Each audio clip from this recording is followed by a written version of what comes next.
11E, I want to make members of the subcommittee aware that other members of the full committee may join us today. So,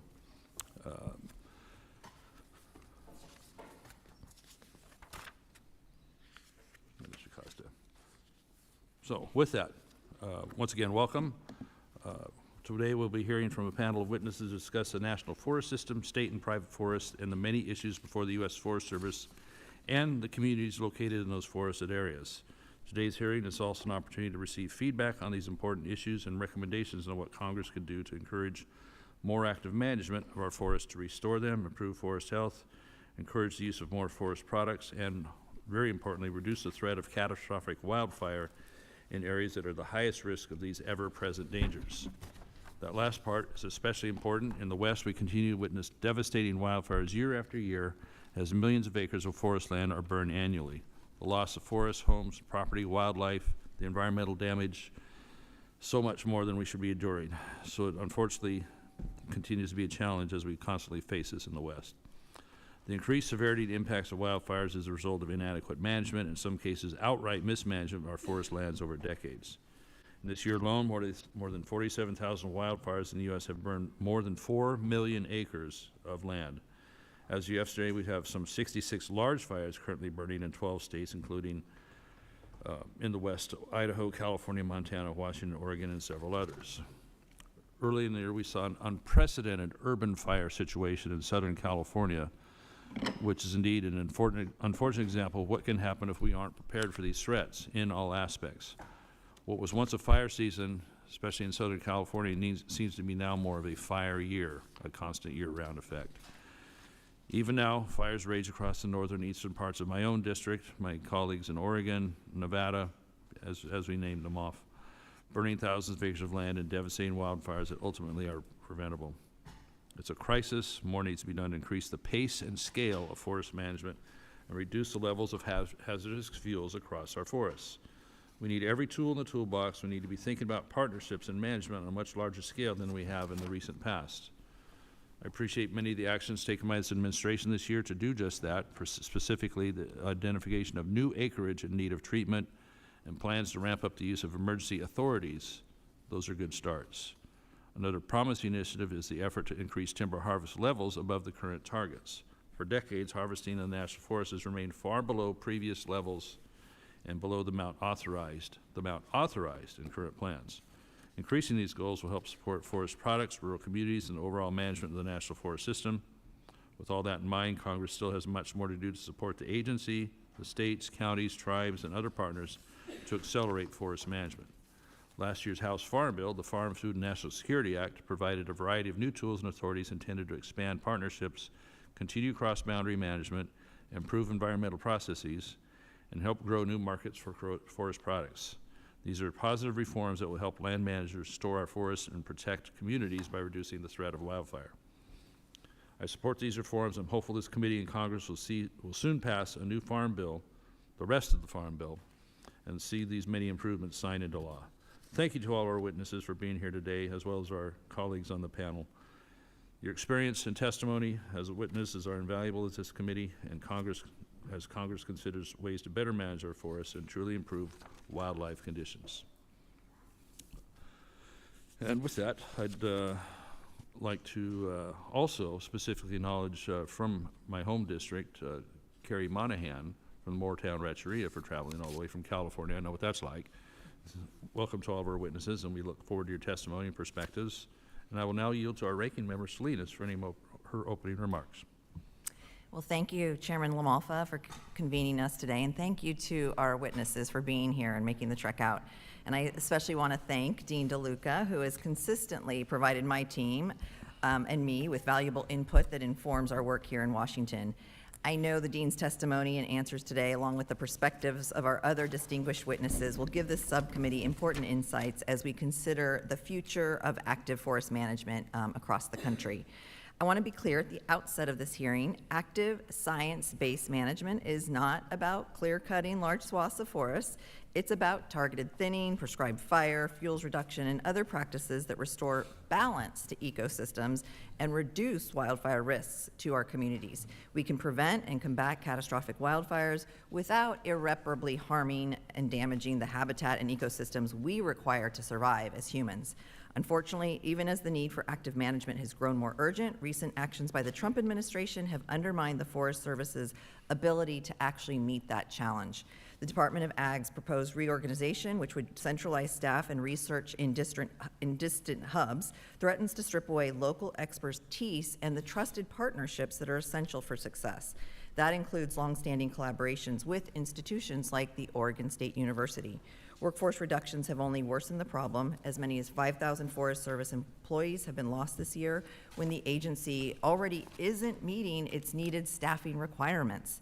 These personnel cuts have primarily impacted staff who were relatively new to their roles, as well as the agency's most experienced staff nearing the end of their careers. The result is critical gaps in knowledge, research, and local capacity at the very moment when we should be scaling up all of these efforts. On top of these workforce challenges, the Trump administration's budget proposes deep reductions to the very programs that help state, tribal, and private partners carry out active management. These are the programs that fund cooperative agreements, technical assistance, and cross-boundary projects. Cutting them undermines the ability of states and tribes to match federal efforts on the ground, weakening the partnerships we know are essential for forest health. That leads me to a larger point. The success of active forest management depends on partnerships. Tribes, states and local governments, universities, and private landowners all bring unique tools and expertise to this work. Programs like Good Neighborhood Authority, Service First Agreements, and shared stewardship show what's possible when we work together. In Oregon, we've seen firsthand how impactful these partnerships can be, and institutions like Oregon State have proven how seamlessly they can work with their federal partners. But instead of strengthening these partnerships, the Trump administration has pursued theatrical actions that will undermine our ability to meaningfully improve the health and resilience of our forests. One example is Secretary Rollins' repeal of the 2001 roadless rule, which she justified as a way to expand active management and reduce wildfire risk. The truth is that roadless areas are remote and costly to access. They're not landscapes where decades of logging and deferred management have led to overstock and increased fire risk. They're not where wildfire poses the greatest threat to communities, people, and property. In fact, research shows that fire risk only increases in areas with roads and human activities. Our priority must be to focus on active management where the risk is highest, not to rescind protections in hopes of opening up new areas for industrial access. The subcommittee has a responsibility to ensure that Forest Service has the resources, workforce, and research capacity it needs to carry out its mission and ensure the health and resilience of our nation's forest lands. We must advance policies in the upcoming Farm Bill and beyond that expands science-informed management, strengthens partnerships, and keeps our focus squarely on protecting people, communities, and ecosystems at risk. I look forward to hearing from our witnesses and working together to chart a path forward that will help us achieve these goals. Thank you so much, and I yield back. Thank you, Ms. Salinas. We'll recognize our chairman of our Ag Committee, Mr. Thompson, for his comments. Well, thank you, Mr. Chairman, Ranking Member, and thanks to our witnesses for being here today. Chairman and Ranking Member, great job of the folks you have brought to the table for this hearing. I'm excited to read their testimony. I'm excited to hear from them. Coming to Washington is never easy, but it's so important for you to be here and to share your perspectives today, to bring your expertise. For decades, our nation's forests have seen a decline in forest health due to a lack of management, invasive species outbreaks, overgrowth, and other factors. I've been proud of the work this committee has done over the past several Farm Bill cycles to provide the Forest Service with a number of tools and authorities intending to encourage more active management, more partnerships, and the use of forest products, expanding the markets. For example, this includes the authorization of the Good Neighbor authorities for cross-boundary projects and expanded categorical exclusions, such as insect and disease CEs, just to name a few. These are common sense reforms that will help encourage more landscape scale management of the National Forest System and adjacent forest lands. Now, given the scale of the restoration and the fuels reduction needed on millions of acres, we must be thinking about management on a much larger landscape scale. Now, I remain encouraged by many of the President's executive orders and management actions proposed by the Forest Service, particularly the efforts to increase harvest above the current targets. This committee must also do its part to support the agency to help get this more work on the ground as quickly and as effectively as possible.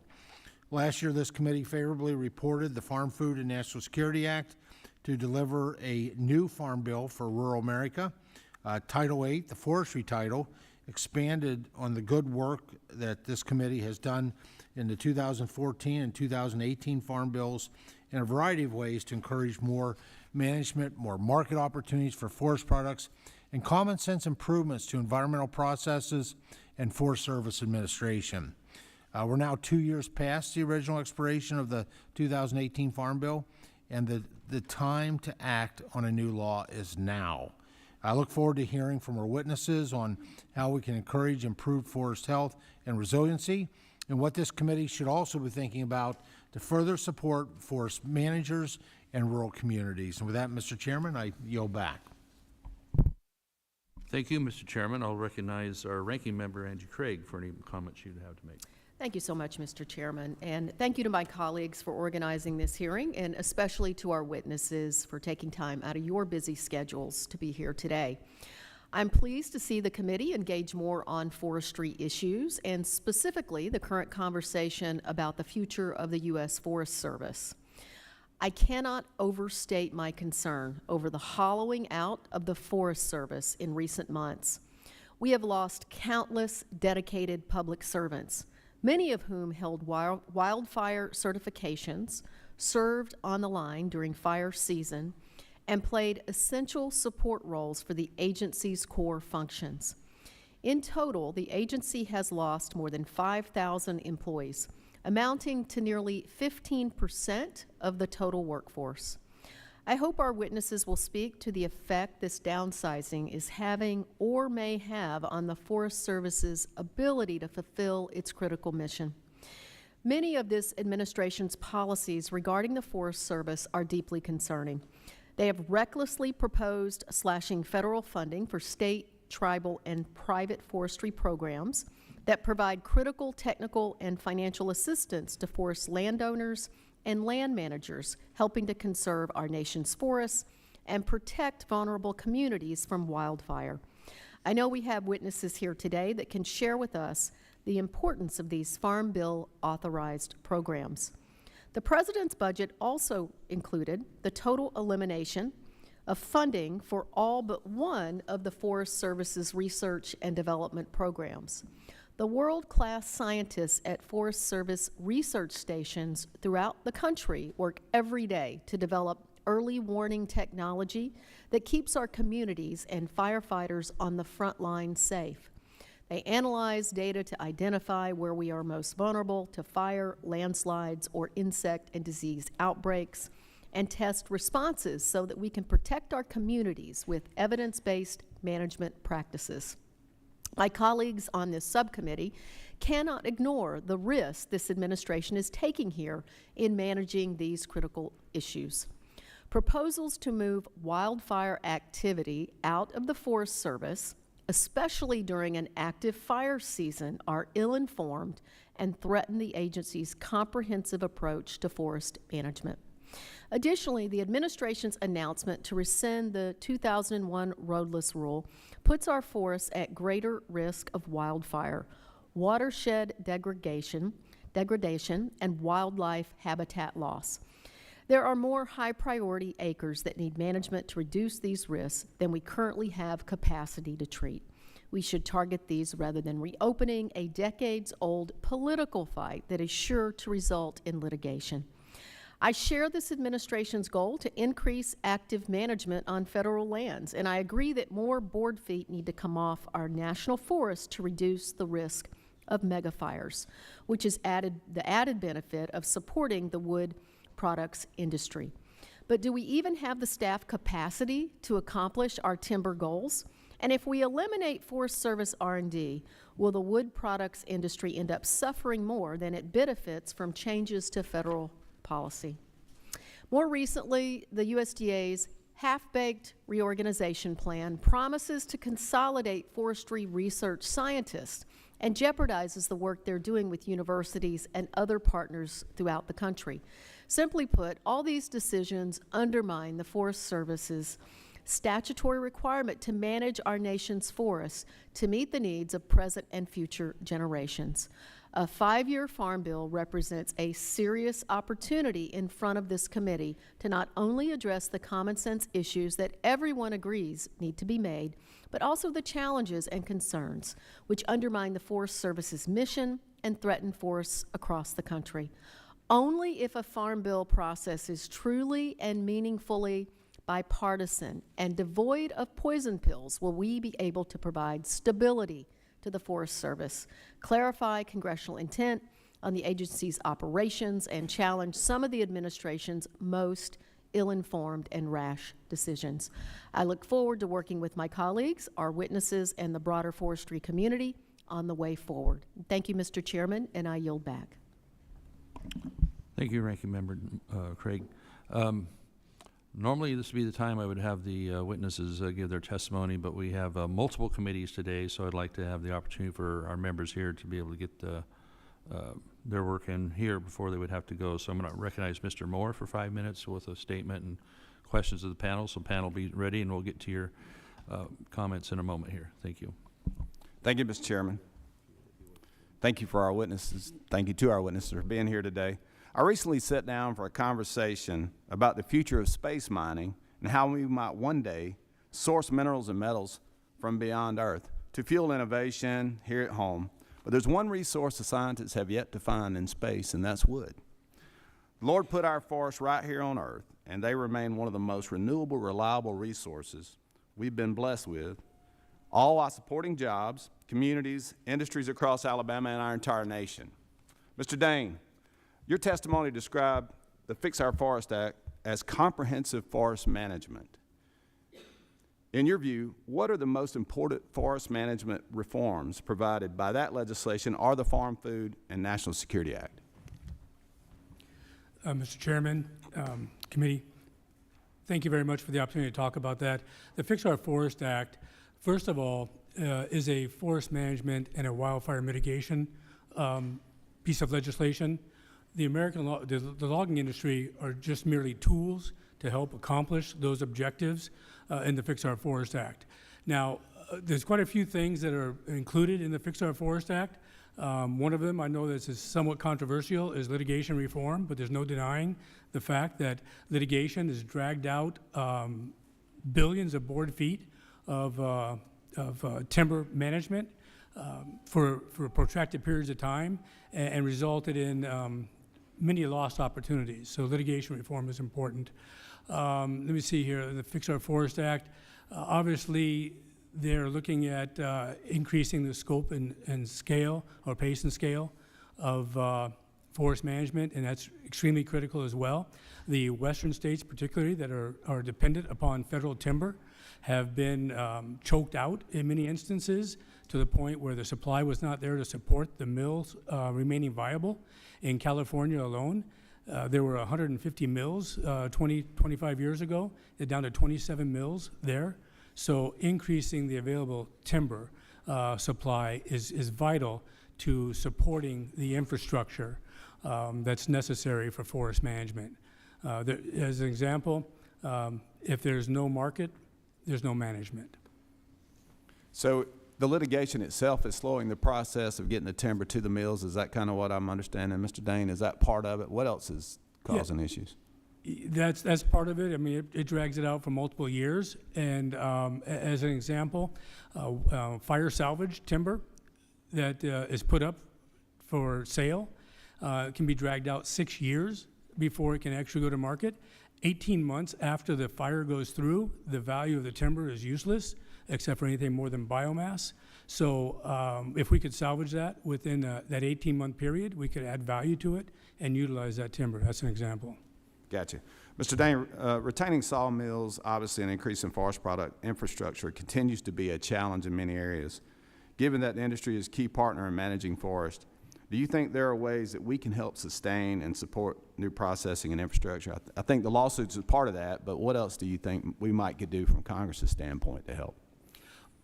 Well, I think that a major step with this administration has occurred with the trade investigations and the imports. As an example, the United States sawmills are operating at 72% capacity right now, and they can obviously go up to 85+% capacity. We're the largest importer of softwood lumber in the world right now. We can produce more domestically. As another example, Brazil is exporting plywood to the United States, while the United States is closing plywood mills.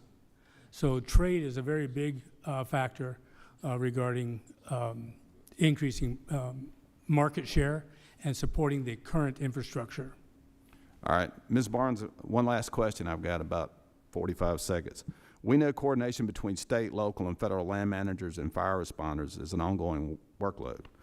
Can you tell us more about how this coordination occurs before, during, and after a fire? And are there specific barriers that hinder the cooperation?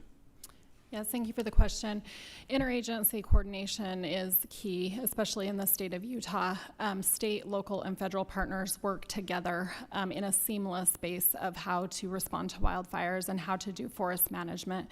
There are things that can hinder that at times based on resource capacity, based on jurisdictional boundaries, but in Utah we're pretty good at responding to fires and working in a seamless capacity. I like to tell people that wildfire is one thing that we can't do alone. It takes all of us to do it. So bringing in that interagency coordination from a local level and to a state level and also a federal level is something that's very important, and it's something that we have to continue to do. Thank you, Mr. Chairman. I'll yield back. Thank you, Mr. Moore. Good luck in markup. All right, now we'll go back to the regularly scheduled programming here. So again, panelists, thank you for joining us.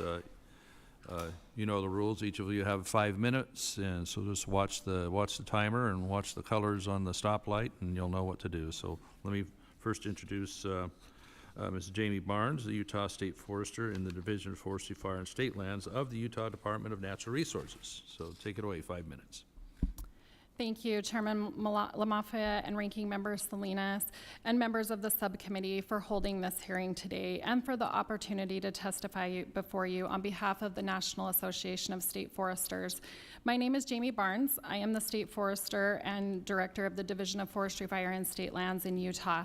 In my role, I am responsible for overseeing forest health and responding to wildfires and managing sovereign lands in Utah.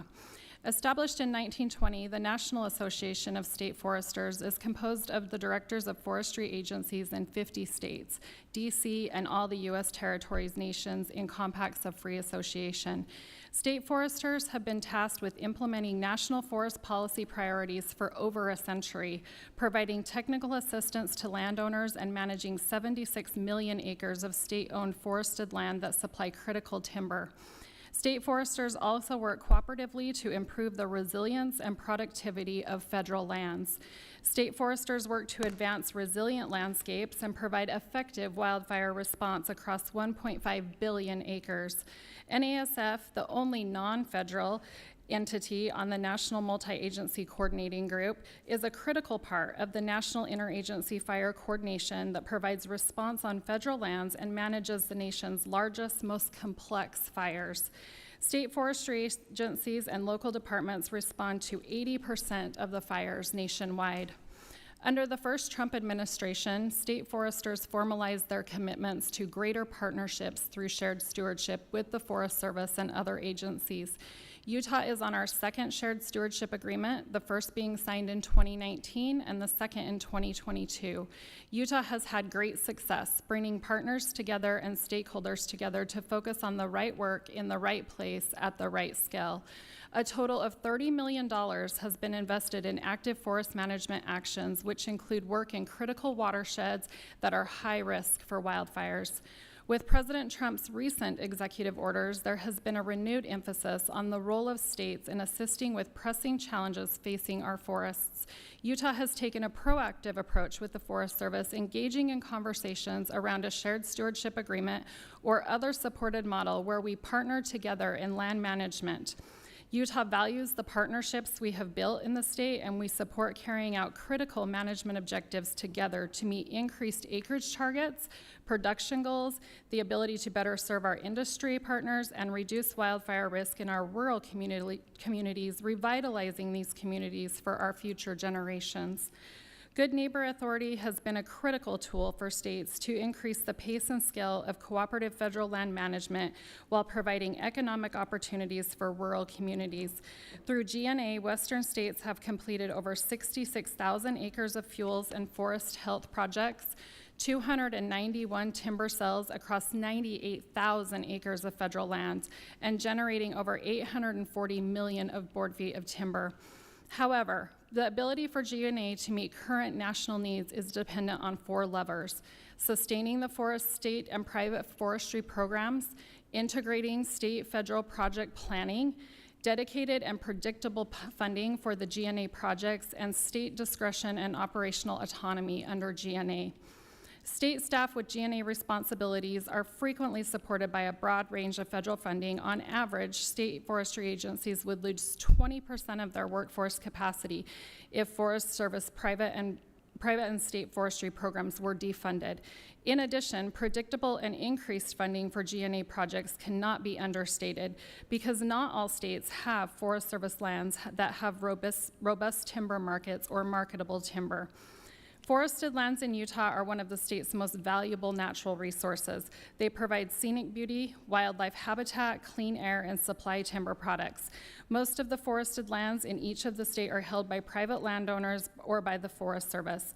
In Utah, the Division's 6 area offices employs a forester who works with landowners to provide assistance to those wishing to utilize or improve their forested lands. This is made possible through congressional authorities and funding. It plays an important role in the work we do in Utah and creates direct results on the ground that are cross-boundary, benefiting communities and future generations to come. NASF is grateful for the community's work this last year on the Farm Bill to capture state foresters' priorities, sustain the active management of private forested lands, including authorizing assistance for the state action plan, strengthening our national reforestation capacity by codifying the ringer, and NASF looks forward to working with the committee to address additional amendments to the Conservation Reserve Program and the Volunteer Fire Assistance Program. Thank you again for this opportunity. Perfect. Thank you, Mrs. Barnes. Appreciate your testimony. Now we'll recognize our next witness, Mr. Scott Dane from the American Loggers Council. He's their executive director. Go ahead. Chairman LaMalfa, Ranking Member Salinas, and committee members. On behalf of the American Loggers Council, I want to thank you for the opportunity to testify regarding promoting forest health and resiliency through improved active management. I am the executive director of the American Loggers Council, which represents members in 49 states. I'd like to begin by addressing silviculture, forest management, which is the science of controlling the establishment, growth, composition, and health of forests and woodlands, and societal objectives such as producing timber, maintaining wildlife habitat, improving forest health, recreation, and protecting watersheds on a sustainable basis. This is accomplished by a range of practices, including planting, thinning, and harvesting to guide the development of forest stands for desired outcomes. These sustainable forest management activities are not being fully utilized on national forest, particularly as they apply to timber harvesting over the past few decades. The volume of timber harvest on national forests has declined by over 75%. Additionally, silvicultural standards establish tree stand densities, trees per acre, that is optimal for achieving healthy forest objectives. According to top forest researchers, low-density stands that largely eliminate tree competition are key to creating forest resilience to the multiple stressors of severe wildfire, drought, bark beetles, and climate change. They conclude that managing for resilience requires drastically reducing densities, as much as 80% of trees in some cases. Tree mortality, for the first time, according to U.S. Forest Service reports, exceeds tree growth by 2 times. Let me repeat that. Twice as many trees are dying in the national forests than are growing. Much of this mortality is driven by wildfire. It's not timber harvesting. Timber harvesting only represents 25% of the net tree growth, and 7 times more trees are dying than are being harvested. Logging isn't the problem. In fact, it's a solution. These statistics clearly indicate that national forest management policy for the past 3 decades has not worked. The health of our national forests are in decline. This brings me to wildfire. Millions of acres of forest burn annually. Fire science is basic. 3 components are necessary for fire: an ignition source, quite often lightning strikes, oxygen, and fuel. The only one that we can control is fuel. And in the case of wildfires, unhealthy forests that are overstocked and filled with dying and dead timber. In an effort to begin reducing hazardous fuels from national forest lands, the American Loggers Council, in partnership with the U.S. Forest Service, developed the Biomass Transportation Incentive Pilot Project, which removed 120,000 green tons of hazardous fuels, primarily biomass, and utilized it as feedstock for biomass power generation. This successful demonstration evolved into the USDA U.S. Forest Service Hazardous Fuels Transportation Assistance Program that continues to remove hazardous fuels from the national forest landscape. This public and private partnership is one of the many opportunities available to collaboratively mitigate wildfire threats and severity by reducing fuel loads and addressing the backlog of landscape treatment. The U.S. Forest Service has developed a wildfire crisis strategy to begin addressing 50 million acres of high-risk forest firesheds. The primary component of the wildfire crisis strategy is fuel timber reduction. This administration recognizes these facts and has issued numerous executive orders, initiated trade investigations, issued policy directives, and taken other actions to improve forest management and support the timber and forest products industries. These directives need to be codified to ensure their long-term implementation. This crisis is a problem decades in the making and will require decades to correct. The most comprehensive legislation to codify this and other forest management reforms is the Fix Our Forest Act. Passing this legislation will ensure the forest management and wildfire mitigation regulations, policies, and procedures survive political cycles. With the new Congress and administration, the American Loggers Council prepared a roadmap to recovery that identified the top 7 priority issues and actionable congressional administrative responses. I've included a copy with my testimony to be included in the congressional record. With over 150 mills closed across the United States in the past 36 months, markets are seriously compromised.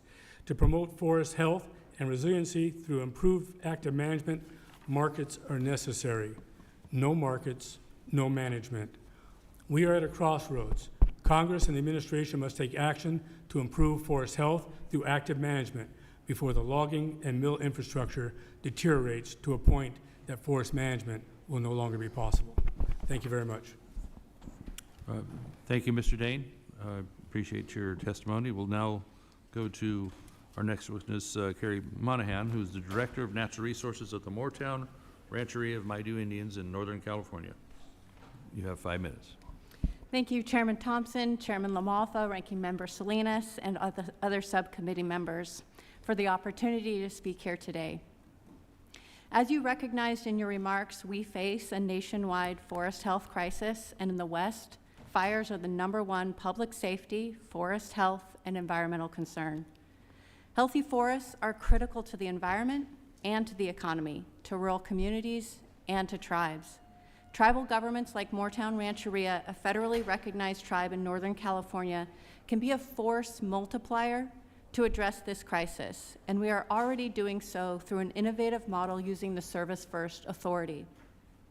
Committee members likely recall the Camp Fire, which destroyed the town of Paradise and took 85 lives in 2018. But since that time, we've also faced the 320,000-acre North Complex Fire, the Million Acre Dixie Fire, and just last year, the Park Fire. Our community is ground zero of the national forest health crisis. And while we have cultural and economic purposes for our forest management efforts, it's also a matter of necessity. I'm here today to tell you about the Service First model, which can be used to rapidly address forest management needs across the nation without requiring new legislation or regulatory changes. At the same time, using Service First with tribes can support tribal economic development and bring to bear the skills and knowledge of those who have managed our forests for thousands of years. Under the Service First model, the Bureau of Indian Affairs and the Forest Service enter into an interagency agreement, including Moortown as an implementing partner. Forest Service funds are transferred to the Interior, then to a trust account held on the tribe's behalf, and as work is completed, the tribe is reimbursed for expenses incurred. It's important to note that Moortown does not just work on our reservation and does not just work on the Aboriginal territories of the tribe, but that we provide forest management anywhere it's needed. For example, when Congress appropriated wildfire crisis funding, that funding was directed to national forests designated as wildfire crisis landscapes. A number of national forests in California and Nevada initiated interagency agreements with the Bureau of Indian Affairs and Moortown to fund fuels reduction and ecosystem enhancement projects. This included removing hazard trees, creating fuel breaks in the wildland-urban interface, and road repair to restore access. Our crews are working as I speak on fuels reduction projects under those agreements, using both hand crews and a fleet of large equipment like masticators and log processors. However, we have experienced some challenges in working with the Forest Service under this model. We found that Forest Service personnel can be hesitant to use new tools like the Service First model unless they already have done so previously. We found that capacity challenges in some of the districts have actually precluded them from approving projects supported by outside grant funding. Even when funding's available, environmental review complete, and we have an existing interagency agreement, we rely on Forest Service personnel to prepare scopes of work. We found that remaining staff often have not been trained to develop these key planning materials, and we've seen an exodus of older, experienced personnel. To address many of these challenges, we've hired retired Forest Service employees who can write the scopes of work and that are from the districts we work in, know what work is ready to proceed, and can coordinate with remaining Forest Service staff to help them use existing agreements and create new ones. In addition, we've had preliminary discussions with Forest Service leadership about developing training to ensure personnel are familiar with the Service First model and know its advantages.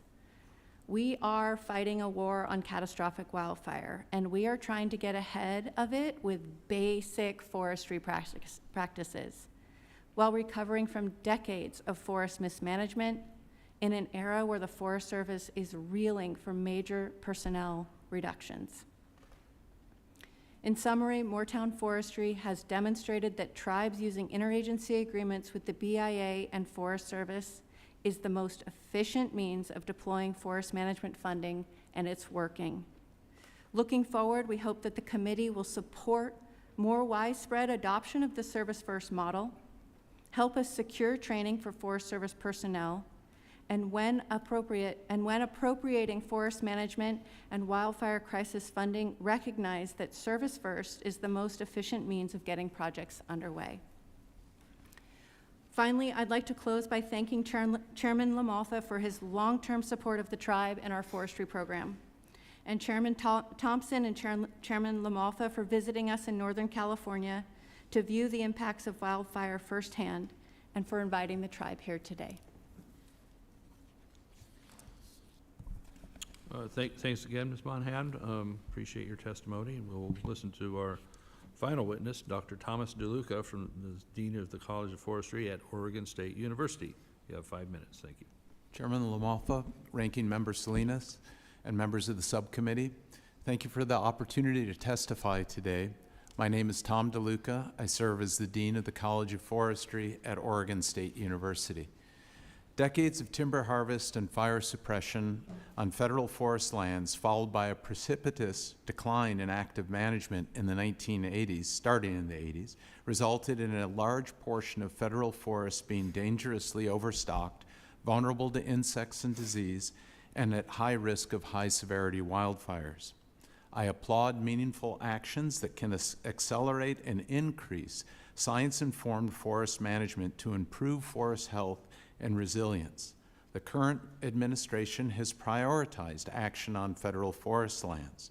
There are, however, key challenges that put the potential for success at risk. I encourage this committee to consider the following. Can federal government effectively achieve the desired management outcomes while reducing federal workforce and research capacity? Second, given that we are far behind in addressing the federal forest condition, it's imperative that we focus precisely on where work needs to be done. For the greatest potential for success, I offer 3 points for your consideration. First, federal reductions in force and restructuring proposals undermine our collective ability to ramp up localized active management. Secretary Rollins issued a memorandum on July 24th to propose reorganization plans for the U.S. Forest Service to centralize personnel and resources in regional hubs.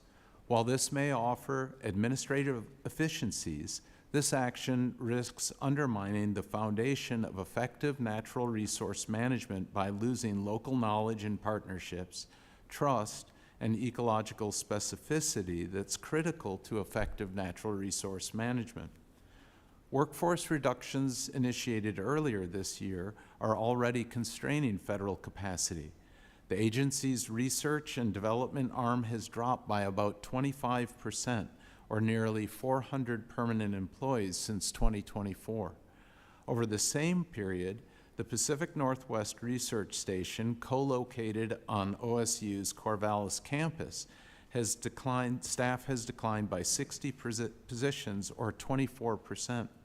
These rapid reductions act to destabilize the agency being tasked with advancing enhanced management on our national forests. Second, U.S. Forest Service research enterprise reductions hinder science-informed management practices to support forest health and productivity. Our forests face ever-evolving threats, such as increasingly hot, dry conditions, novel insects and pathogens, and exotic plants. Science must be done to evolve with these novel threats. The U.S. Forest Service plays a critical role in advancing and translating science for active management to address these complex challenges.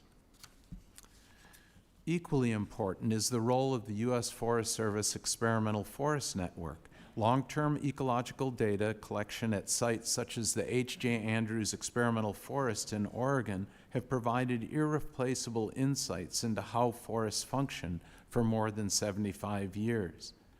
No other government agency or industry outside of the U.S. Forest Service is positioned to replace those losses in scientific work currently advanced by the agency. Third and final, rescinding the roadless rule distracts from the priority management activities that improve forest health and resilience. The roadless rule restricts new road construction on approximately 58 of the 193 million acres of national forest lands. Most of the acres in roadless areas are steep, remote, and costly to access for timber harvest. Historically, roads were built where it was most economically viable and to harvest and haul timber. This remains true today. And the distance from unroaded lands to active mills is even further today due to the large number of mill closures over the last 30 years. Rescinding the roadless rule won't mitigate wildfire risk. What is based on 3 factors: the likelihood that a wildfire will happen in a given place, the potential severity of a fire when it occurs, and the values at risk. The highest priority for reducing wildfire risk is in the wildland-urban interface where people, property, and infrastructure are exposed. In conclusion, after decades of intensive use followed by prolonged inaction, our forests face unprecedented stress from wildfire, insects, and disease and drought.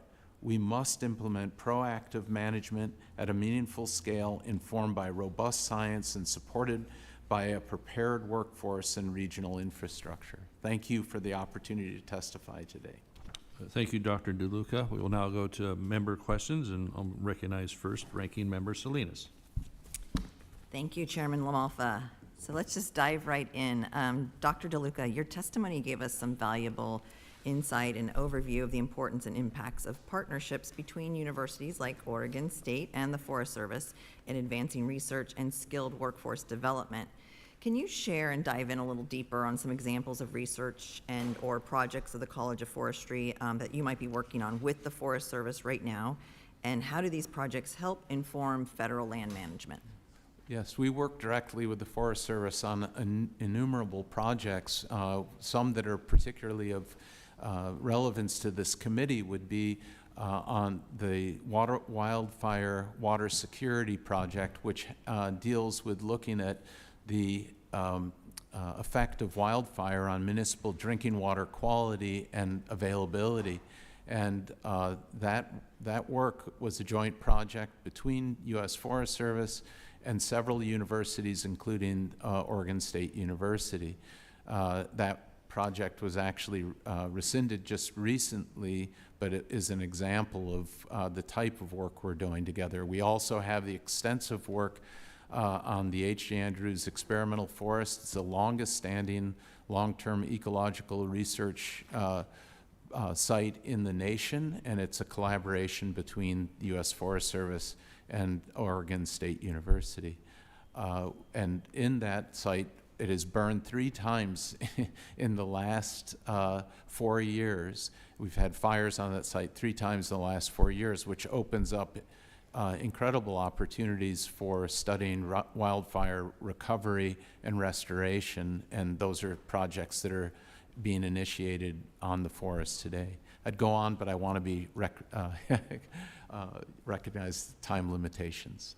Thank you. And I would imagine that the information and the research that you are gathering actually helps inform policies then on the ground and for the federal government to figure out which direction to take and be most efficient and less wasteful. Yes, absolutely. I think research is exceptionally important in having science-informed policy that has incorporates unbiased information that is built out of not just individual studies, but a corpus of data that's collected over tens of years. And and especially in a field such as forestry, that long-term science is exceptionally important. And that's where programs such as the Experimental Forest Network within the U.S. Forest Service is so important, because it provides that continual data collection over the life cycle of forests and rotations. Thank you. The Trump administration has cited improving fire prevention efforts as a justification for rescinding the 2001 roadless rule, claiming that the decision will reduce the risk of wildfire. I mentioned this in my opening statement, but research also shows that human activity is the leading cause of fire. In fact, according to the Forest Service's own data, humans cause upwards of 85% of wildfires. Further, a study from the Wilderness Society found that fire ignition density rates are highest within 50 meters of roads. So again, to Dr. DeLuca, what does the scientific literature say about roadless area and fire risk, and do you see rescission of the roadless rule as a meaningful step toward improving our fire preparedness and response? Yes, we know that in areas where humans are present, we have more fire ignitions. We also, of course, have lightning fire ignitions or natural ignitions, but humans greatly increase the number of ignitions that occur on the landscape. So once you build roads into areas, you increase access and you increase the potential ignitions. Whether those fires erupt into full-scale fires, wildfires is dependent on whether there are conditions that are conducive to that fire erupting. However, the roadless area and the existing designated wilderness areas are areas that were not managed heavily in the past because of the lack of roading, and have the lower densities, stand densities, than those areas that were managed and then not managed. Those areas you open the stand up and you have higher density, and so following, especially with the combination of that management, no management, combined with active fire suppression, increases the severity of fires that occur in that area. And of course, those areas are closer to where communities exist. And so that's where the effort to reduce fuels should be prioritized at this stage. Thank you. My time has expired. I yield back. Thank you, Ranking Member Salinas. I'll now recognize our Chairman of the full committee, Mr. Thompson from Pennsylvania. Chairman, thank you so much. Thanks again for the witnesses for being here. In many forests, including my national forest, the Allegheny National Forest, which I represent, we have a significant challenges with invasive species. Mrs. Barnes, can you speak to the role that state forestry agencies play with combating invasives that undermine forest health? Yes, so invasive species is something we take very seriously, and trying to combat those and eradicate those on the landscape is something that should be done. These can add fuel to the fire and growth to fires, and actually lead to catastrophic wildfires in the communities. So working to control those, to eradicate those, we work with those in our fuels program. We work to provide projects that can help to reduce those and restore native vegetation in the landscape, which is a very, very important component to reducing the risk of catastrophic wildfire. Yeah, and I really appreciate the partnership between USDA and our state agencies. That teamwork really does make a difference. For us in Pennsylvania, we don't have massive wildfires, but we have small ones, pretty easily managed. But it's the invasives that do the damage in the Allegheny National Forest. Mrs. Barnes, in your testimony, you mentioned support for the so-called Cottonwood fix, which was included in the Farm Food and National Security Act of 2024. And due to the Cottonwood decision in 2015, the Forest Service is required to reinitiate consultation with the Fish and Wildlife Service on completed forest plans when a new species is listed under the Endangered Species Act or new information is brought forward. Forest Service chiefs, both under Republican and Democrat administrations, have said that further consultation isn't necessary, as it would require more than 100 forest plans to be revised, costing taxpayer dollars and agency staff time, but with no real benefits. A partial fix was provided by Congress in 2018, but expired in 2023. Do you have any further comment on Cottonwood, and why we need to fix it once and for all? Yeah, I would just say that this is an important thing to look at. I think fixing this would be helpful. Also looking at the forest action plans and how they address that. This is an avenue that is a strategic plan for the forests, but paying special attention on how we can streamline matters, how we can make permanent fixes for something is something that we're always looking for, and ways to get things done in a more streamlined and better process. Very good. And just one final question. In 2014, I had the privilege of chairing the Forestry Subcommittee that included some other jurisdictions, and then the bill in 2018 all provided some categorical exemptions, some tools to the U.S. Forest Service. Just open this up to the whole panel. Is there anything that comes to mind of new tools that we need to equip the U.S. Forest Service with so they can do their job of managing the forest in a healthy way? And I measure health environmentally by the health of the forest through active management, timbering, replanting, to the environment, and quite frankly to the economies for the municipalities. We're struggling right now to get secure rural schools reauthorized, which is a crime. I mean, I understand out west there are schools that have closed because the Secure Rural Schools has expired, and as hard as this committee has worked, we've had a difficult time, getting the rest of Congress to reauthorize that. And so, are there any tools that you come to mind that you think that we certainly should consider within the remaining portion of the Farm Bill 2.0. I'd be happy to respond to that, Chairman Thompson. Please, and thank you for the visit.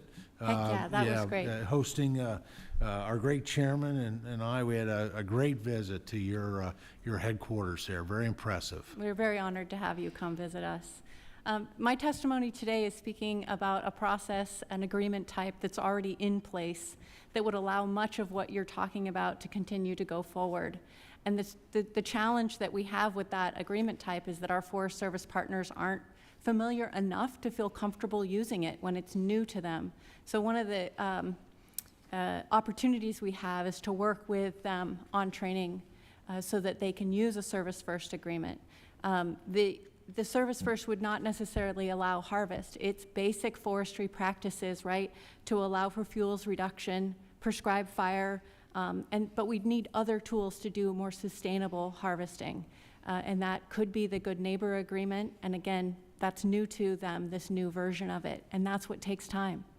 Yeah, and my time has expired, but I would encourage of our witnesses, if you, anything you can put in writing and forward to our chairman and ranking member of the subcommittee, it is time to get 2.0 done, and I want to make sure, just like in 14 and 18, we have a robust forestry title in what will be the Farm Food and National Security Act of 2025. So thanks so much. I yield. Appreciate that good work, Mr. Chairman, and doesn't always meet the eye for people that, and a lot of great forestry work is getting done in our farm bills. So thank you, sir. Now I will recognize my colleague from California, Mr. Costa. Thank you very much, Mr. Chairman, the subcommittee, and the chairman of the full committee for holding this hearing. The purpose, of course, is promoting forest health and resiliency through improved active management. Frankly, I think that we need to examine the whole effort that is going forth between the United States Department of Agriculture and the Forest Service, U.S. Forest Service Agency, in terms of this change that of rearranging priorities and the management for the Forest Service.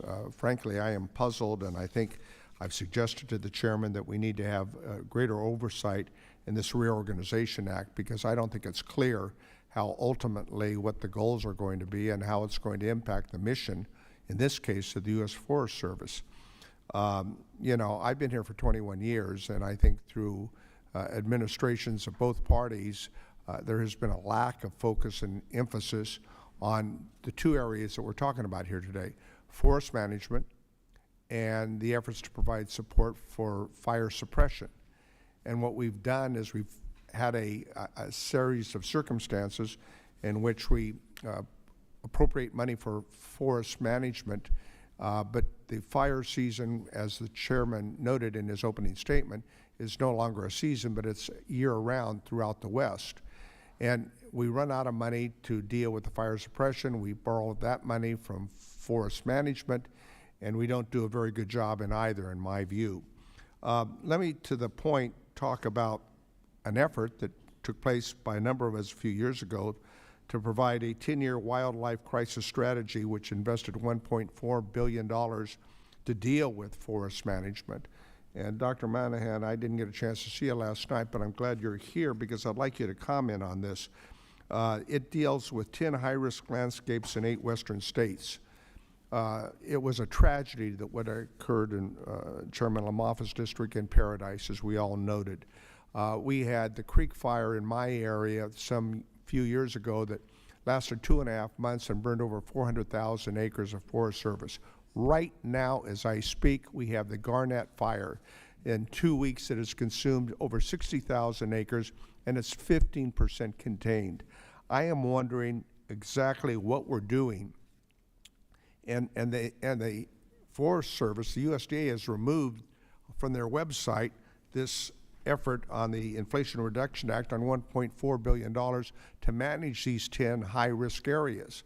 I don't understand why they are doing that, why we are depleting resources from the Forest Service that needs it now at this critical time with with climate change and other factors that we're dealing with. Dr. Monahan, would you please comment on where we're putting our resources and the reduction of people that need to be there who have the expertise and the experience to combat the challenges with this fire season?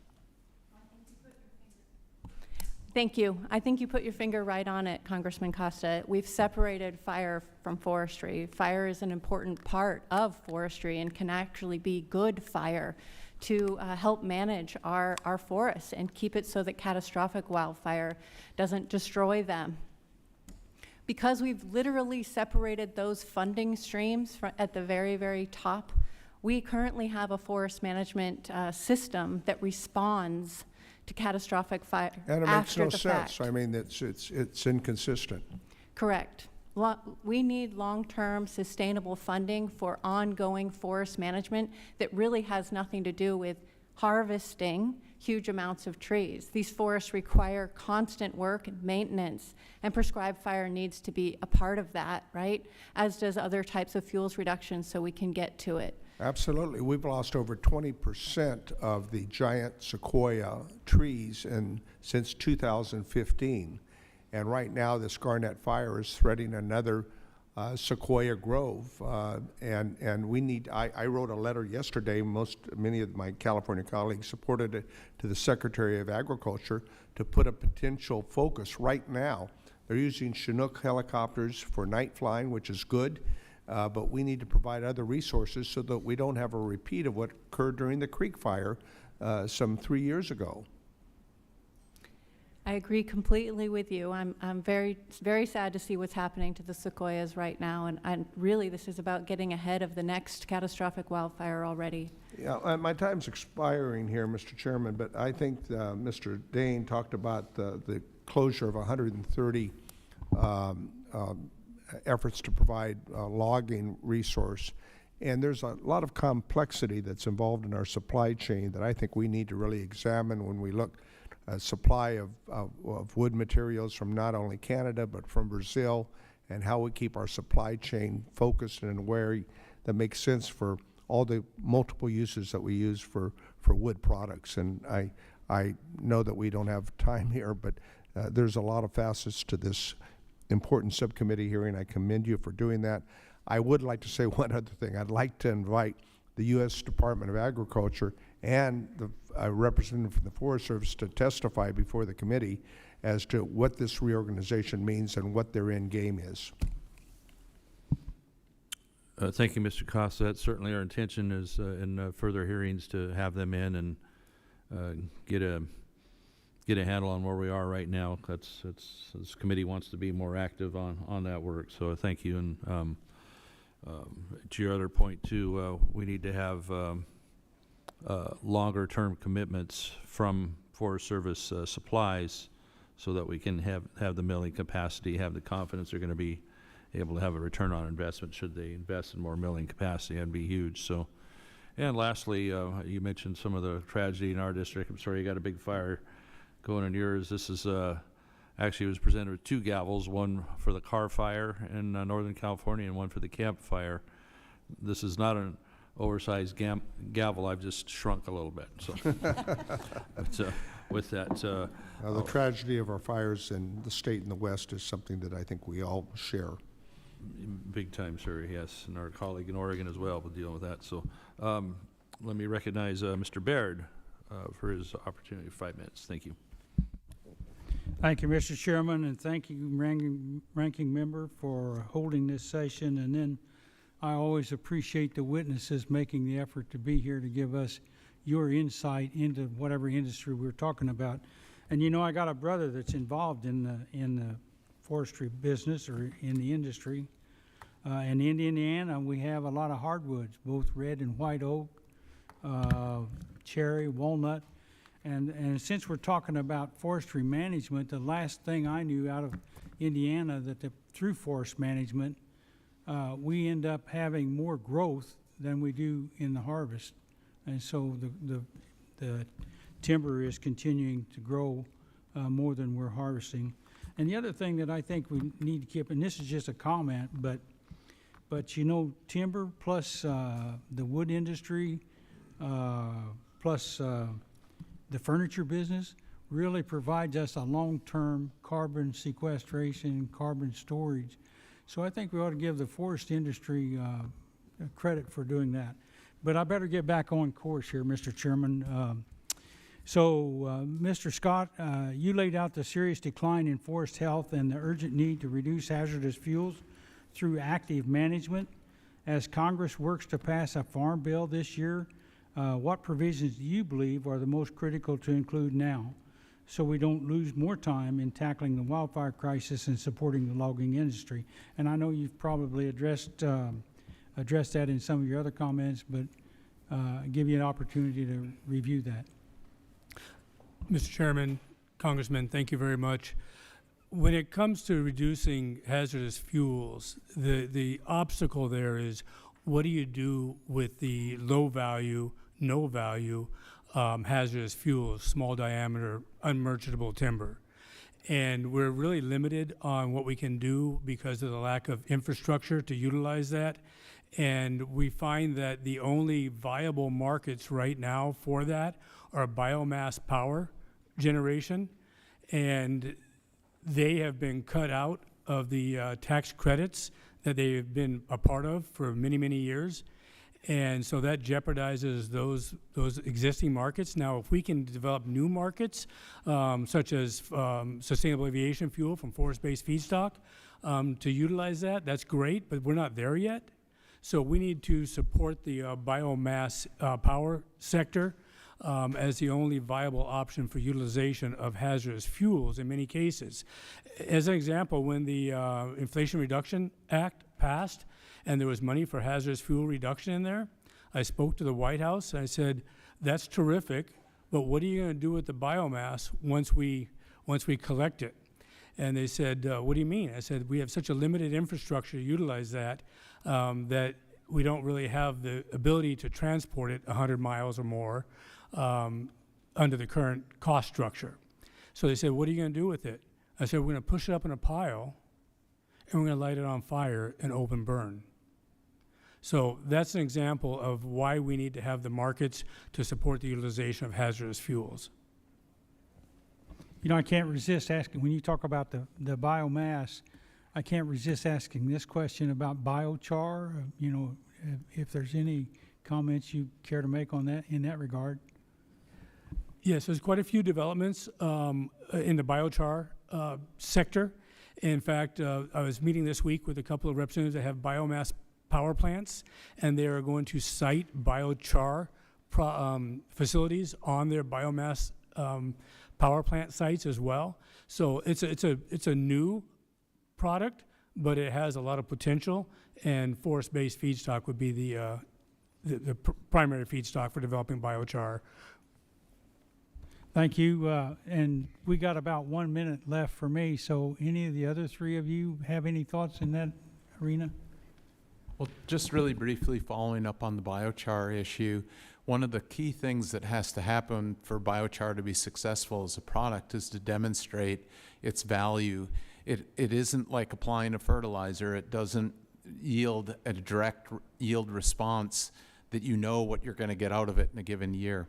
And so there's studies that need to be conducted to demonstrate its long-term value as a soil amendment, because right now there just isn't a market for biochar. So the break-even haul distances to get the stuff to a place where you can convert it as an energy source is a problem. But if we can have that value add of biochar, it would make a big difference. So. But it's almost pure carbon, and so it would really Yes. contribute to soil health. Yes, yep. Do I have an opportunity to ask one more question? Or Go fast and we'll let you. real fast? Anyone else? I'd love to chime in about the biochar conversation. In our watersheds, we experienced the California gold rush 150 years ago, and we have mine-impacted acres from hydraulic mining. This is denuded areas with no topsoil. These areas are excellent for biochar amendments, and we have done some both lab tests and field studies with Pacific Southwest Research Station partners to look at biochar and its benefits of putting that carbon sequestration benefits included on that hydraulic mine impacted landscape. And we'd really like to continue to pursue that. In fact, I mentioned that Forest Service sometimes are so limited in their capacity that even though we brought funded grants to them to continue this work, they had a hard time accepting and going forward with it because they were at max. We better end there, and I thank you and appreciate your responses, and I yield back, Mr. Chair. All right, thank you, Mr. Baird. And Ms. Monahan, I was just noting you said 150. Actually, yesterday was California's 175th birthday, so happy birthday, home state. Yeah, the time flies, doesn't it? It's also my mother-in-law's birthday that day. I won't say what that number is, so anyway. Mr. Riley from New York. Thanks, Mr. Chairman. I was just about to jump in and bail you out, but you saved yourself there with where I'm from in upstate New York, we know a thing or two about bad trade deals. Lost a lot of jobs over the last generation because of them, and I think that what we're seeing right now with our current situation with the logging industry is really bad. Mr. Dane, in your testimony, you talked a bit about this. I saw that you submitted this the roadmap to recovery, and in it you identified a bunch of top priorities for your council, and one of those was fixing our trade system. It's also a top priority for my constituents. I have one for, just as one example, I have a constituent in Greene County whose family business employs dozens of our neighbors. They've become a real leader in sustainability in the community. And their business is mostly domestic, but historically they've depended on access to foreign markets to stay afloat. And speaking of staying afloat, she's literally had logs floating in the ocean since March when China retaliated against Trump's tariffs regime. And she's lost access to these markets, which is inflicting a ton of damage on her small family business. And you meet these folks, they are people who are working their tails off. They're doing everything that's been asked of them, and all of a sudden they've got the rug ripped out from underneath them. And it's just simply not fair to put that family and that family business in that situation. And so my office, we've been pressing USDA and USTR to make this right for that small family business and their dozens of employees. But I'm pretty frustrated because I don't think anybody is treating this with the urgency that it demands. This is, around this place in Washington, it's bureaucracy and red tape and nonsense. Back home, these are real jobs for real people in a real community doing real work, and it's really important. And your testimony said that there's 150 mills that have closed in just the last 36 months, and that's just not an acceptable trajectory for us. And so my question for you is generally for my constituent, any thoughts that you have for them, any thoughts that you have for us and for this committee to make sure that folks in that situation aren't having so much damage inflicted on them because of the current trade situation that we're in. Thank you very much, Mr. Chairman, Congressman. I'm glad you brought that up. The trade policy that we're talking about is extremely complex, and it's far more than the softwood lumber, which gets all the attention. I've been in touch with your constituents up in New York, and we have made it very clear that we support the softwood lumber tariffs and duties. However, we do not support the impacts to hardwood exports. The point being is these markets are limited in the United States. Most of the people up in your district are sourcing or marketing domestically about 50% of their hardwood, but there's no other market left beyond that capacity. So the China market was extremely important, and until we get more domestic markets established in the United States, the American Loggers Council supports the export of hardwood logs to China. And we've made that clear to the administration in our discussions with them as well. Well, I appreciate that very much, and I think what you described is, as I understand it, with my constituents' business, exactly the case. They have a significant, I think even a majority domestic market, but that market can't absorb everything, and so they've depended on access to foreign markets. I think all of it goes to the point that a smart, strategic, targeted trade policy in this country needs to make sure that Americans are operating on a level playing field, and it needs to be thoughtful instead of just throwing a bunch of stuff against the wall and seeing what sticks. And we're seeing if we had a thoughtful, strategic trade policy, this business would be thriving, would be continuing to thrive. And so I appreciate your the nuance that you're thinking about this in. And Mr. Chairman, with that, I'll yield back. All right, thank you, Mr. Riley. I will recognize Mr. Weed from Wisconsin. Well, thank you, Chairman LaMalfa and Ranking Member Salinas, for this hearing today. Wisconsin has a strong heritage with the forest products industry, employing over 57,000 people and contributing nearly $27 billion to our state economy. The industry ranks second in economic output for our state.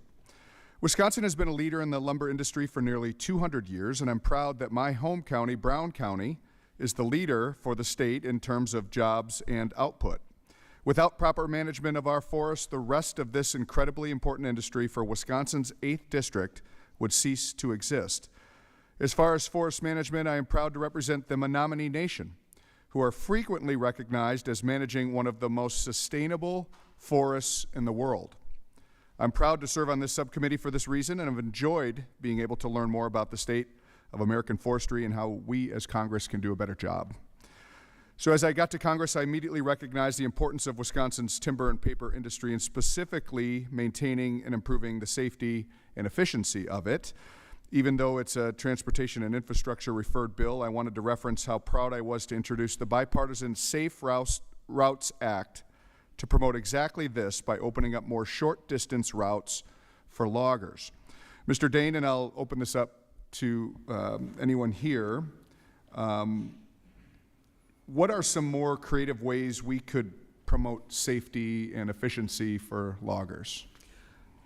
Mr. Chairman, Congressman, it's nice to meet you. I've heard a lot about you from Henry Schenenbeck, who was here yesterday with me doing some work.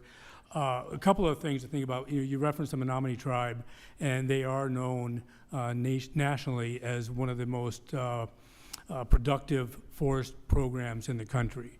And when I talked to them, they told me that their chief with their forest land said, you start at one end and you log across, selectively, you practice forest management until you get to the other end, and then you turn around and you start over again. They recognize sustainable forestry and practice that, as well as other tribes, I'm sure, across the country. Now, when it comes to safer routes, I really appreciate that. That's an important issue. We have no consistency in the United States for efficient transportation. Mm-hmm. We've got states that can run 99,000 pounds, that can run 100,000 pounds year-round, different axle configurations, and they're forcing these logging trucks to avoid the interstate. That's what we're talking about, the interstate here, and use county and state roads. Right. In Minnesota, we used to have to run down a cobblestone road in Duluth, Minnesota, parallel to an interstate system. Now, we did get the law changed and allowed us to go around Duluth, Minnesota, and use the interstate for a 23-mile corridor. Mm-hmm. That would be one step.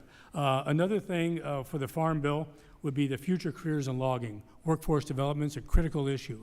The timber industry is based on small, multi-generational family businesses. These are not large corporations. These are family businesses. Mm-hmm. And they just want to train their family members coming up, just like farmers can do right now. When their children are 16 and 17 years old, to operate mechanized equipment. Logging is mechanized today. There is still hand felling, but the majority of it's mechanized. We just want that same opportunity to train the next generation coming up.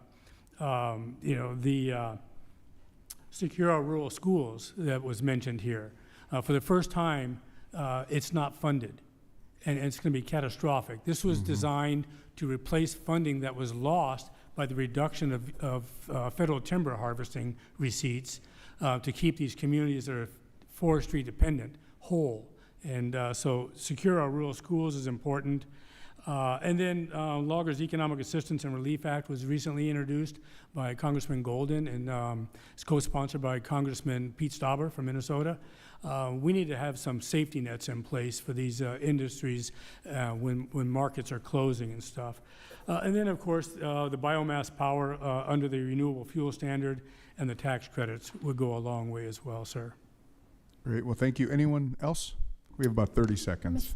Mr. Chair, if I may, in Utah, I think piggybacking off what he said, partnering with the colleges for rural education in our communities is something we focused on big. The forestry industry is somewhat depleted in our area, so making sure that we can build that trade still in our rural communities is something that's very important. I would also say in Utah, we have a different type of timber market, so not quite the same of what you're talking about, but also economic development is important in our communities, and also money from economic development, whether it's at the state or the local level or even the federal level, but to help these businesses get started up. And then also long-term timber contracts that they can rely on in order to start producing and get credit and start up these businesses has been really important in Utah. Utah had lost 2 of our mills recently to fires, and so trying to get those mills back online and getting them to be in a profitable manner has been really difficult with our market. Great. All right. Well, thank you for being here, and with that, I yield back. Thank you, Mr. Weed. For those members or staff that are monitoring our committee on TV, et cetera, we're getting down to the last couple questions here, so if they're on the sidelines or, you know, straddling other committees, I'd encourage them to come to our subcommittee if they wish. So anyway, I'll recognize myself for a little bit for questions of our panel. Again, thank you all for being here, and I'll start with Mr. Dane. You stated a bit earlier that the timber harvest in our forest system has declined by about 75%. I think this is from about the mid-90s or so, from a high of about 13 billion board feet to right around 3 billion board feet right now. So, and even that number 3 billion is below what was actually authorized under current forest plans across the country. So, talk to me about that inventory. What does that mean as far as the number of board feet we're growing each year versus the number of board feet we're taking out? The harvest volume is 25% of the growth volume nationally on national forests. So that. So juxtapose that with overcrowded trees and landscapes and things like that. So how are we, if we're going to be removing product at 25% of the growth, you know, for a 3-to-1 ratio, 1 to 3, how is that going to be successful long term on thinning forests and getting back to a balance of fire safety and not overdraft of what's water supply and might be? You know, we see when we have arid areas that go through drought, it exacerbates it. So to touch on that more specifically, please. The USDA's announcement that they want to increase, in the president's announcement, they want to increase timber harvest by 25%. That would take us from 3 million board feet to 4 million board feet, roughly speak, 4 billion board feet, excuse me. So in one sense, 25% sounds like a lot. On the other hand, if we're keeping up with, you know, just a mere fraction of what's growing out there, then that hardly even touches the issue level we should be. Is that? Do you agree with that? Or? I agree with that, and you're correct. And the emphasis needs to really be placed on the western states. You know, people look at Minnesota as an example, where the federal forests represent 11% of the forest land, and they only contribute 4% of the harvested volume. Now, that's 11%, 4%. That's a small amount. When you're out west, you're looking at 50% plus of federal land out there. And so it's much more dependent upon increasing the federal timber supply to support the mills and increasing capacity for domestic production. So the initial steps are not going to be sufficient to really address the hazard of the density at this time. And Where's the U.S. rank on imported lumber as far as other countries? You know, I'm afraid I don't have that answer. I know where the U.S. ranks at the top. My understanding, it's up until China had their downturn in the economy, we were number 2. Now we're number 1 importer of wood products. So We are number 1, yes, sir. I don't know how that makes much sense, but Dr. Monahan, again, thank you for being part and for our interactions earlier on in NorCal. Appreciate that. You noted some hesitancy of Forest Service personnel to use new tools and authorities unless that's been a long-established pattern. So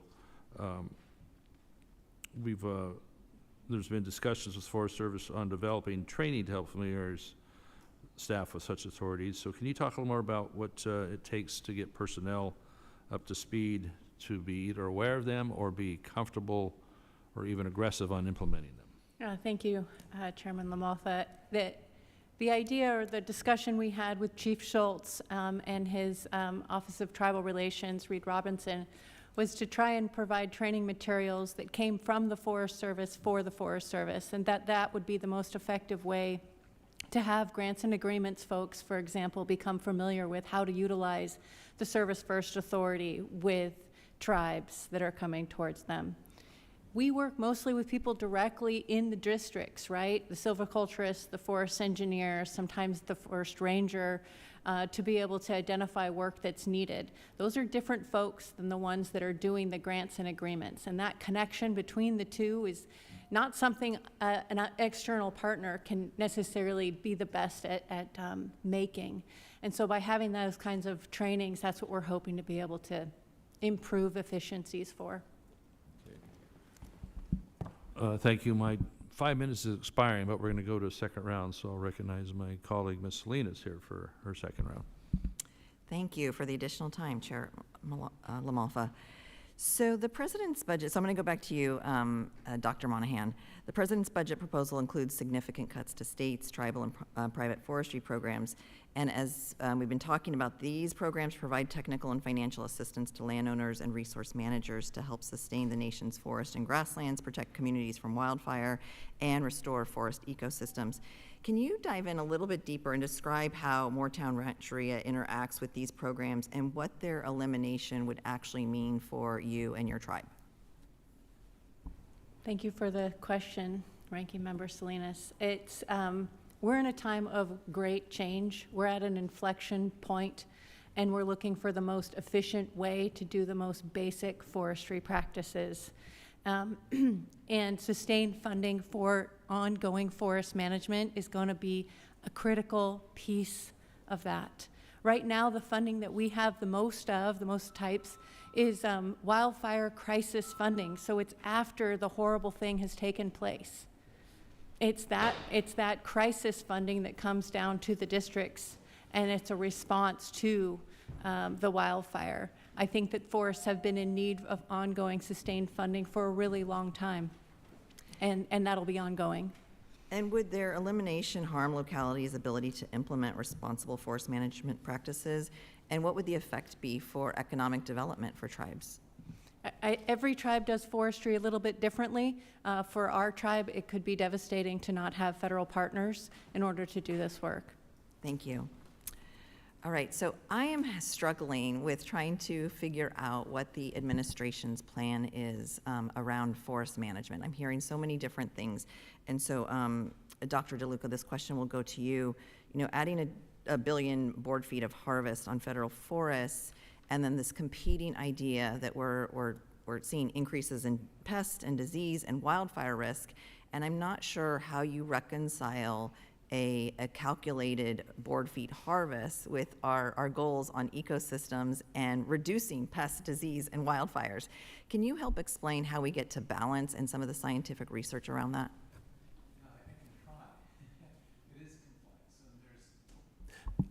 Thank you. Yes, it is complex, and I can try, but the whole problem here is complexity. I've been thinking about this as my fellow panelists have been talking. You know, we have this significant problem, It is particularly bad in the west and in the dry forest types in particular. The value of the timber that exists in those landscapes, having been managed and then not managed, it's small diameter, low value material, and getting it to market is an enormous challenge unto itself. Historically, that was managed by Native American communities for millennia using fire. We're talking about trying to use mechanical treatments to get in and reduce that, the density of those stands, improve the forest health of those stands. That requires resources because it is because of the fact that the value is low and the distance to markets is far.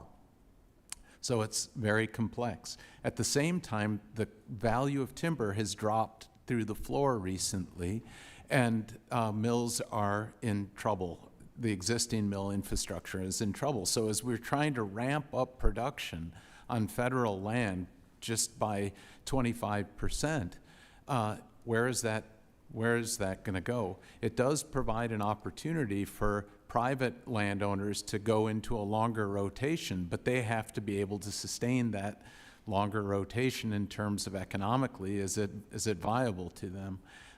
So it is incredibly complex, but I believe that we know where the biggest problems exist on the landscape, and we know where the most structures and people's lives are at risk, and that, of course, is where we've managed heavily in the past, and then we ceased that management. So targeting near communities and in areas of dry forest type make the most sense.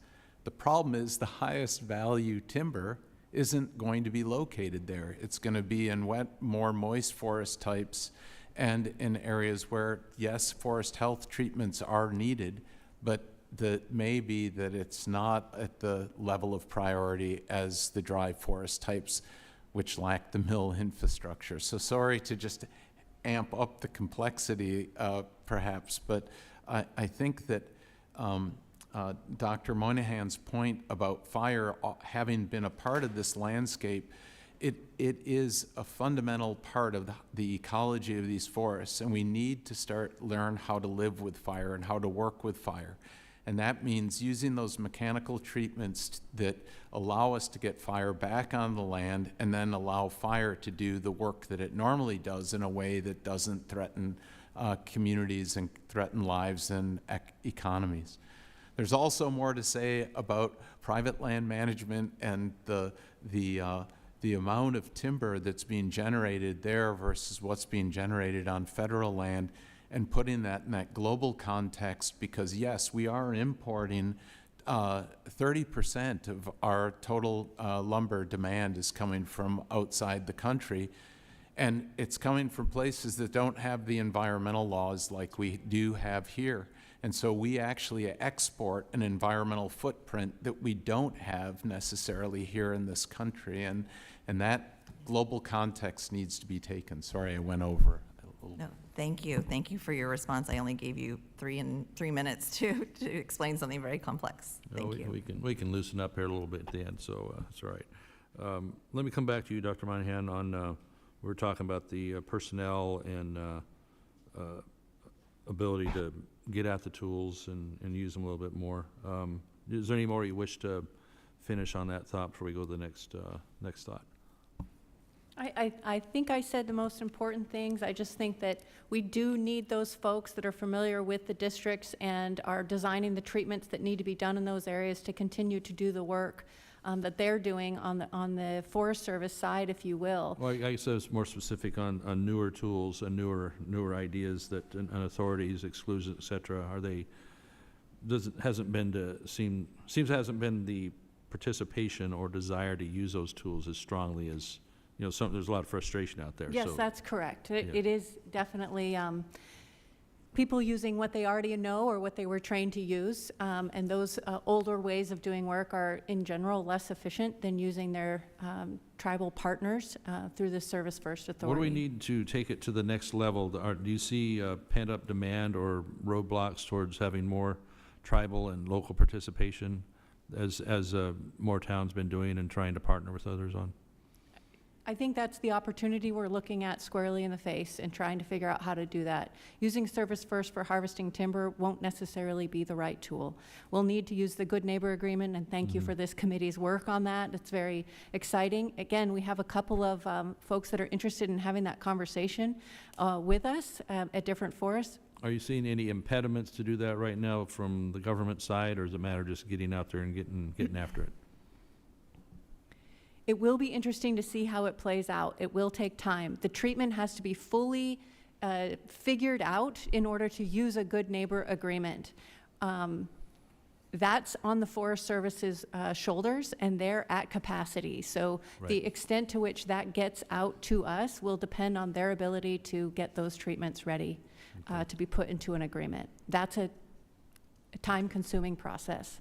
Okay, thank you. Mr. Dane, let's come back to the tree mortality situation a little bit. That mortality seems to be running around nearly 2% per year, additional trees dying off, and that's not counting fire. Is that just insects or age or other factors? That includes fire from the chart that I submitted with my testimony today. It does include fire. Fire, natural disasters, insect infestation, yes. Yeah, I guess when I look at some of our Sierra forests here that haven't burned, you can, like one example east of Fresno there, when we've traveled, there's so many gray trees amidst the green ones, and so that's got to be insect or drought. So what representation is that of the overall problem? It's a big part of it. In Minnesota, we had a 30,000 acre fire this year. We don't have a lot of wildfires in Minnesota. It was all spruce budworm kill in the national forest. So infestation and mortality as a result of that definitely has an impact. Many years ago, when Colorado was impacted by the lodgepole pine beetle infestation, the Forest Service, the counties, they got together and said, well, we need to address this problem we have here. Let's get the loggers to come in here and clean this up. And then they had a little bit more of a conversation. They said, wait a minute, where's all the loggers that used to be here in Colorado? And they said, oh, we ran them off 20 years ago. Yeah. So they actually called Minnesota loggers to come down to Colorado to explore cleaning up the timber down there. So the infestations are a problem, and if you don't have support for a timber industry, you can't just turn a light switch on and bring loggers in to clean up those messes. So you can count on a lot of it being not just insect or drought, but on wildfire too. Tell me a little about what you're thinking on the way wildfire is handled. We've had some frustration in past years of a monitoring approach with Forest Service on at least several California fires, and even though there was promises made to jump on them as soon as possible, why does it seem there's so much frustration with monitoring, or my deal is always like to say, I'd like to get the fire out before it has a name, or a T-shirt vendor selling it with the name, so how do we, what's your picture, why do you picture that with how the veracity of getting at the fire and how hard it's fought on federal land? When my son was young, he fell down and got injured and hurt his back, and he actually lost the feeling from his waist down for a period of time. And we brought him into the doctor, and the doctor said, well, we're going to practice skillful neglect. Meaning, I said, what's that mean? He said, we're not going to do anything, we'll just watch and see what happens. I think that describes the firefighting response for the past few decades of skillful neglect of monitoring. However, this new administration, this new fire chief, U.S. Forest Service, USDA, is taking a much more aggressive approach to firefighting. Now, it can be argued that aggressive approach might contribute to the buildup of density and fuels and stuff, but you got one choice or the other, and I think that we can deal with the fuels in a different way than strictly fire. Fire is a great tool used properly. We've had, of course, we had an example in New Mexico a few years ago. It was Sir Carly could have been here to I think, ask about that, but I think over 300,000 acres from a prescribed fire that was done incorrectly, timing-wise, weather-wise, what have you. So Is hesitancy for using more of good fire grow out of that, or are we utilizing prescribed fire the way we should be? I don't think we are utilizing it to the degree that we could be utilizing it. It's very tricky. I've been on wildfires myself and everything else like that. So, I know one time a fire got away. They do get away. I mean, and it was interesting. The after-action report that came out on that, the Forest Service said we had an overachievement of our prescribed fire plan. Yeah. Treated acres. Mrs. Barnes, would you like to touch upon that from the Utah perspective? Yeah, I would. Thank you for that, Mr. Chair. I think prescribed fire is something we try to use in Utah and use it the right way. This year we were in a full suppression mode on all fires because of the drought in Utah and because of the excessive fuels. We had 2 really good winters that had an excessive grass crop with flashy fuels and hot temperatures. But I do think that we have to be careful when we're doing prescribed fire. It's easy to turn a community off to prescribed fire if it's not done in the right way. It is a useful tool on the landscape that can be done wisely and correctly. Right now in Utah, managing our forests is something that we've looked at doing cross-boundary wise and using all kinds of different methods to do that. But I think it's an important way to use prescribed fire on the landscape. Also, we have a lot of beetle kill in Utah. Trying to figure out what to do with those trees, get in and reduce those fuels on that landscape is something that's very important to us that we're trying to work through. Those present a catastrophic wildfire hazard, and so reducing that is very important. Thank you. I've blown through my timeline. That's loosening up here. I'll recognize Ms. Salinas for a while. Thank you, Chair LaMalfa. This has been a great conversation. So, Ms. Barnes, in your testimony, you touched on the importance of the Reforestation Nurseries and Genetic Resources Program, which supports tree planting to help rehabilitate forest lands after severe fire events and other natural disasters.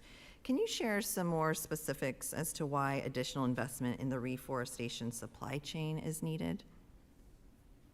Yeah, so this Ringer program is something that has been really important, bringing partners in for native plant seed and talking about reforestation work, also for seedling production and focusing on adequate supplies of seedlings.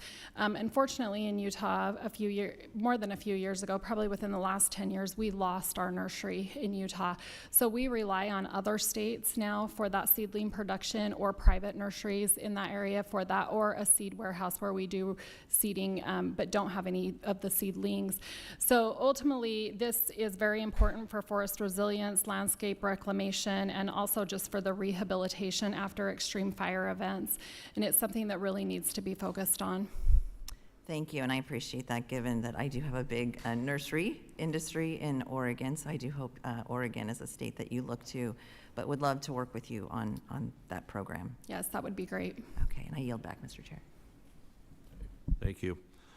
I wanted to go over this roadless issue a little bit here because it's been made controversial, and so,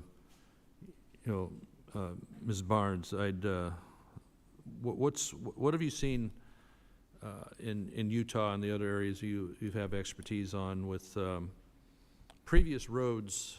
We have a lot of that's happened in California, but roads that already existed being removed. I know people saying they're paid, contracted to remove roads, and so when we talk about roadless areas, what are the facts on areas that used to have roads and were actually able to be logged, managed, utilized, et cetera, and then made made roadless because of neglect, became too expensive is sometimes the excuse to maintain, or just flat the priorities changed and they didn't want roads on them anymore. Do you have any insight on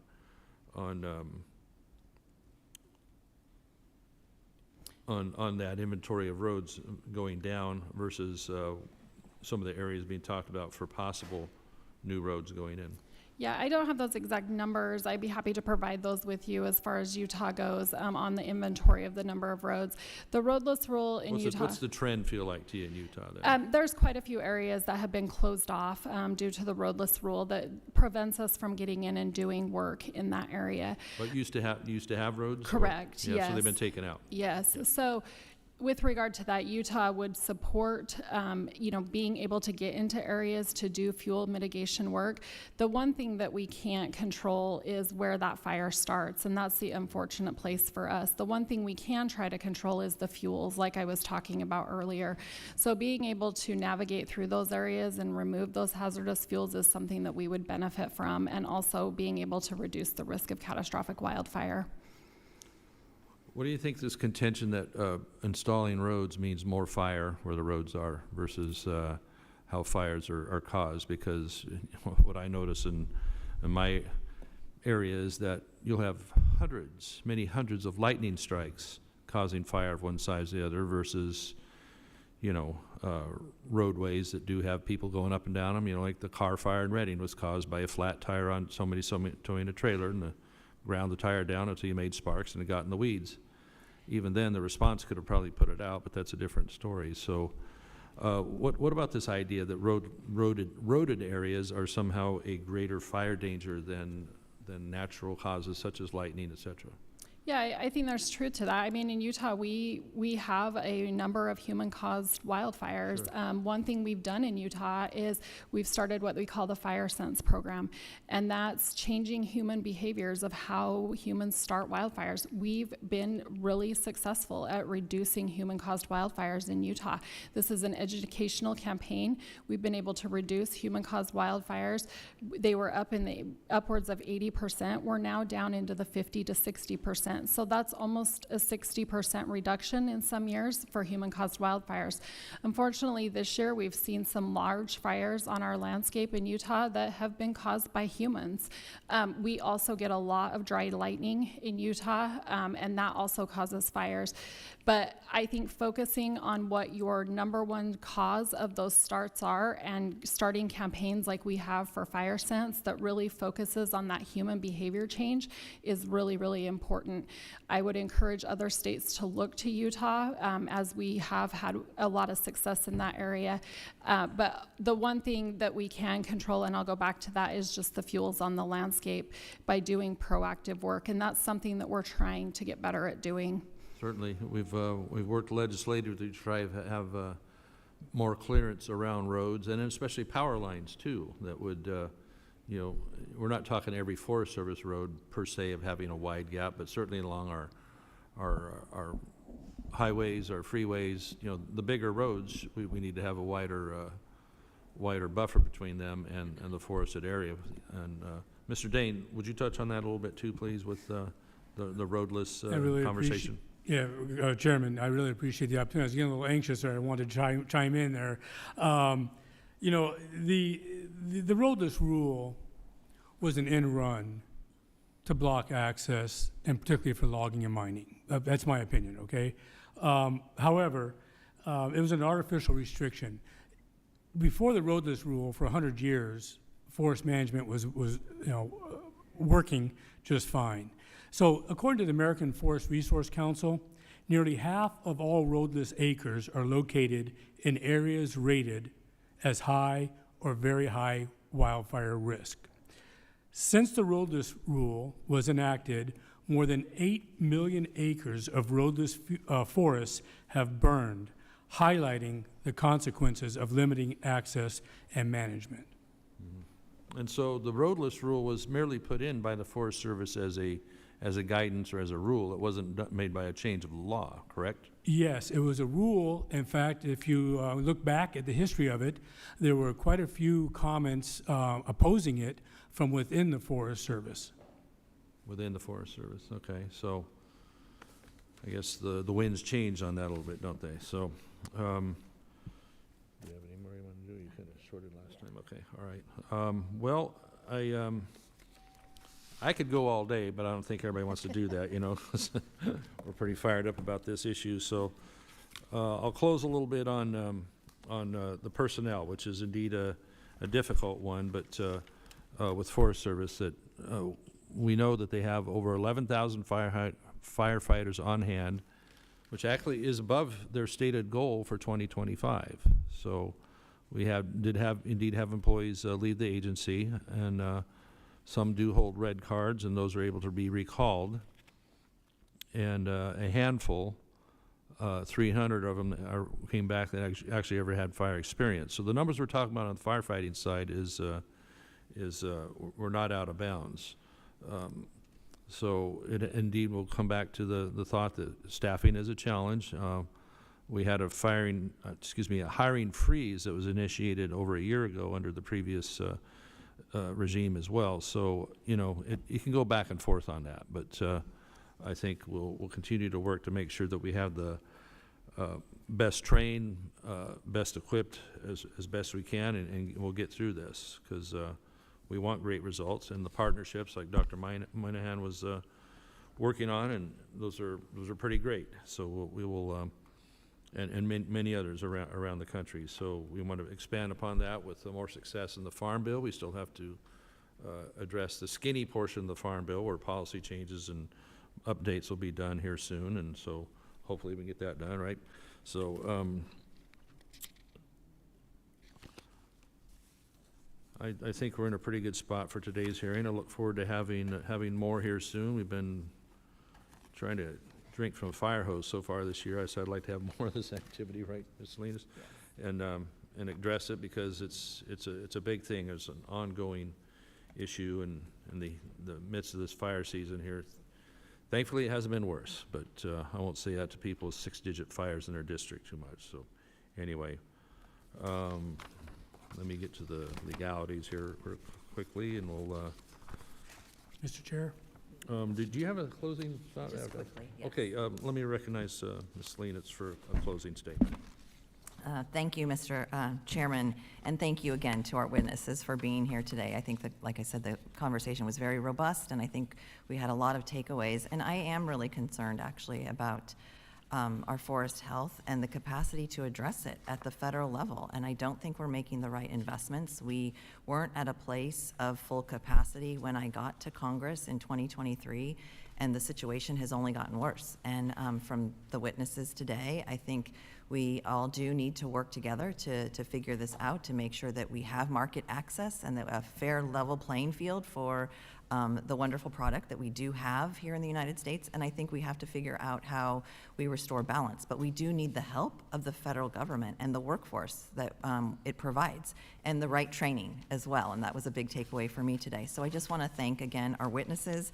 I'm eager to work across the aisle with my colleagues and to figure out how we move something that meets the moment and meets the demand that we're seeing. So thank you, and I yield back. Thank you. All right, about to wrap up here too. So I guess just one final thought on the roadless areas is that, you know, just because it might be declared open to 58 million acres additionally, it doesn't mean all 58 million are going to have that work done on them. It's going to be pretty strategic in where, if it's access to timber, or if it's an issue of the best strategy for the infrastructure for fighting fire. That's sometimes things get a little hysterical on that, but certainly you're not going to see all 58 million acres immediately affected by roads. I've had some conservationists or outdoors folks expressing some opinions with me on that, and it's when you're talking about some of our trails. First, Pacific Crest Trail actually is closed in a portion right now, and that's so you're not going to necessarily preserve all of it by being forced to stay out of it. So I think what we're just after here really is the ability to manage the land and have it be healthy, fire safe, and of course the economic value of that we used to have for our communities that the timber industry used to bring. Instead, we have to go hat in hand each year and work on this battle for secure rural schools, which I hope we can get done in this CR around here, because we're way over time on that, and it's kind of shameful. So with that, thank you, panelists. Thank you for your time, your travel, for everybody taking part, our staff here, both sides of the aisle, fellow colleagues. So under the rules of the committee, the record of today's hearing will remain open for 10 calendar days to receive additional material or supplementary written responses from any of the witnesses to any question posed by any of the members today. So the hearing of the Subcommittee on Forestry and Horticulture is adjourned. Thank you. With the big gap. With the big one, yes. Want to try it? Yes. All right. It is Don't- no joke. Don't tell everybody I let you on the gavel. I won't. Thank you, Mr. Chairman.